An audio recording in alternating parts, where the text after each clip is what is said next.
Então, vejam como é que a advocacia, em conjunto com a sala de aula, ela é viável. E essa é uma pergunta que eu queria te fazer. Quer dizer, a advocacia e a sala de aula, elas se conjugam, elas se afastam, elas podem perfeitamente coexistir? O que tu pensa um pouquinho sobre isso? Cara, é muito engraçado isso na minha vida, né? Eu comecei muito cedo, fiz estágio desde o primeiro semestre, então no oitavo semestre eu já estava praticamente advogando. Eu não podia fazer os atos de um advogado, naturalmente, mas eu estava preparado para advogar. Então eu terminei o 10º, já era sócio de um escritório de advocacia, com essa minha sócia que eu contei no começo da nossa conversa de hoje, e tinha já uma carteira de clientes. Só que a docência me sugou, né? Eu contei no comecinho que de 2 turmas eu passei para 11 turmas.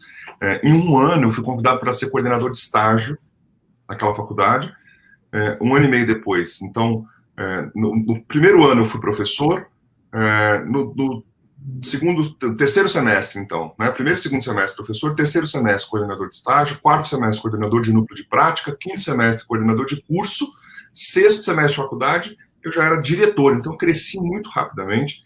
E a docência e a atividade executiva acadêmica me puxou do escritório, a ponto de eu chegar um momento e falar assim, não vou conseguir mais advogar.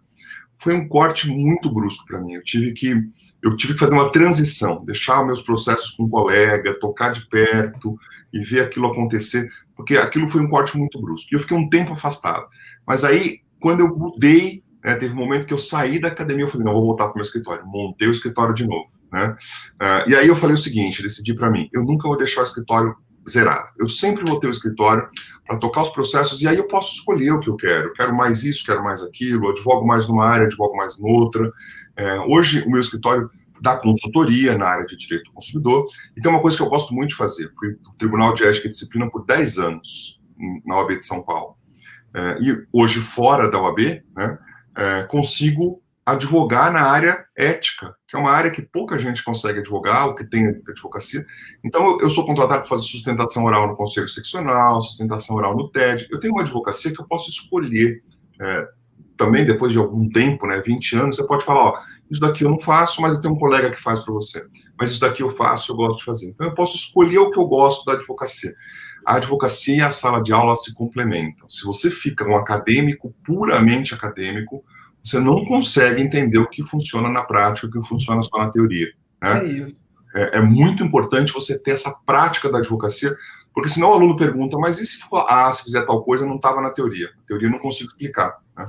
Eu acho que se tivesse que falar, pô, Renato, você é o quê? Eu sou professor, ponto. O que me puxa, o que me movimenta, o que me faz sair de casa todos os dias é ser professor.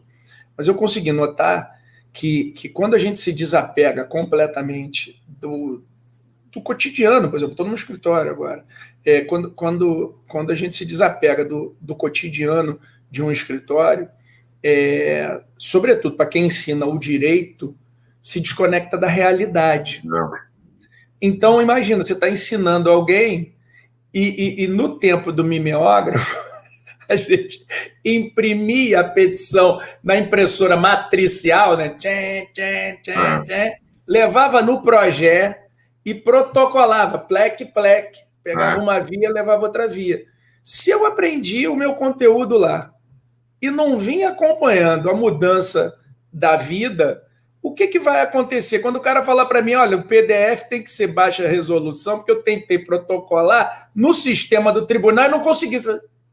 Do que está falando, né? De que mundo é esse?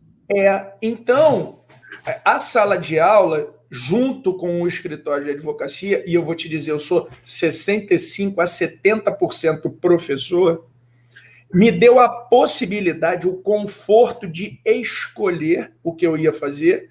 E, cara, sabe qual foi o maior ganho? Eu ia até fazer uma comunidade no Instagram, alguma coisa assim, que se chamaria mais ou menos assim, Advocacia Sem Gravata.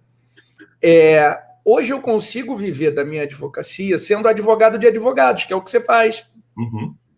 Né? Então tem alguém que tem um grande problema de direito do consumidor e precisa só alguém para falar, peraí, a inicial, o artigo é esse, faz isso, faz aquilo. Às vezes tu está inseguro para fazer uma sustentação oral, pô, Renato, me contrata para poder fazer. Então, o que eu passei a fazer? Trabalhar com o direito do consumidor dentro do que eu amo. E o que eu amo? Eu gosto das coisas da internet, eu gosto de atender cliente, eu gosto de fazer viagem, de dar palestra, de repente, me conectar através de audiências. Eu adoro fazer audiência.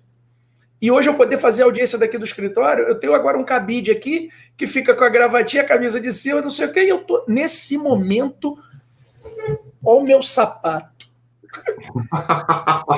Entendeu? Eu tô de bermuda aqui, cara. Eu só atendo por Zoom agora, mando por link de pagamento para a pessoa poder pagar, e aí sim abre o meu Zoom, senão eu nem atendo mais. Ah, tá mandando só atender. Não, peraí, essa é a minha história hoje. Exatamente. E foi possível porque eu consegui conjugar uma coisa com a outra. Eu consegui conjugar uma coisa com a outra. Sou professor e advogo, mas na parte não tão contenciosa, eu até estou de saco cheio do contencioso, mas na parte consultiva, ou então isso, de ajudar, abre aí o Zoom, deixa eu te orientar que está começando. Pronto. Dá para a coisa acontecer, né? Essa experiência se completou, e aqui eu vejo o Rodrigo Tritapepe, que é um professor também, e foi meu colega no Procon de São Paulo. O Rodrigo hoje é o diretor de atendimento do Procon de São Paulo, da Fundação Procon. Foi meu colega lá, eu tive a honra de ter trabalhado no Procon por 6 meses em 2019, como assessor-chefe do diretor executivo, e aí muita gente me perguntou, mas por que você vai fazer isso, Marco? Era o Murichita? Não, o Capês, que é diretor executivo. Capês. Tá. E aí, muita gente perguntou, mas por que você vai fazer isso? Até porque estava no projeto, enfim, estava começando lá o meu curso, estava com outras coisas acontecendo. Eu fui, durante 6 anos, presidente da Comissão de Defesa do Consumidor da OAB de São Paulo. Então, eu via o consumidor sobre a ótica da advocacia. E eu sentia, Renato, que faltava para mim a ótica do Poder Executivo, do PROCON, né? Do outro lado do balcão. Meu amigo, você não tem noção, em 6 meses, que foi o tempo que eu fiquei no PROCON de São Paulo, eu aprendi coisas de direito do consumidor que eu nunca tinha aprendido em 20 anos de advocacia. Eu fui estudar coisas que eu falei, pô, mas como eu nunca... E já escrevi livro, e dou aula, coordeno pós-graduação.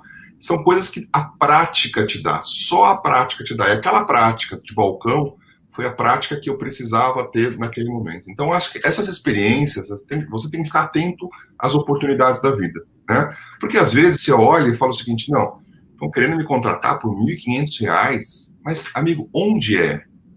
Você vai aprender naquele lugar? Você vai ter chance de sair melhor? Então, não é dinheiro, é investimento. Você não está ganhando, você está investindo em você, né? Então, às vezes, você vê o dinheiro e você fala assim, pô, mas por esse dinheiro não dá. É investimento. Você vai ter uma oportunidade muito maior do que aquela. Não enxergue um palmo na frente do seu nariz, enxergue tudo que está por trás daquela oportunidade. Muita gente deixa passar porque enxerga e fala, não, mas eu não vou trabalhar naquele escritório. Pô, com quem que você vai trabalhar? Você vai trabalhar com o Renato? Meu amigo, se você ficar 6 meses do lado do Renato, você sai outra pessoa. Então, se ele está te pagando R$ 1.000, pô, isso vai se transformar em R$ 5.000 daqui a algum tempo, entendeu? Essa oportunidade tem que ser enxergada pelas pessoas. E tem uma geração, que é um pouco da geração Y, milênio, que é uma geração muito imediatista, né? É uma geração que fala o seguinte, não, eu quero já começar como advogado júnior ganhando 5.000. Não vai funcionar, né? É difícil, vai ser muito complicado. Então, pensa que antes você precisa aprender, para depois você poder ganhar.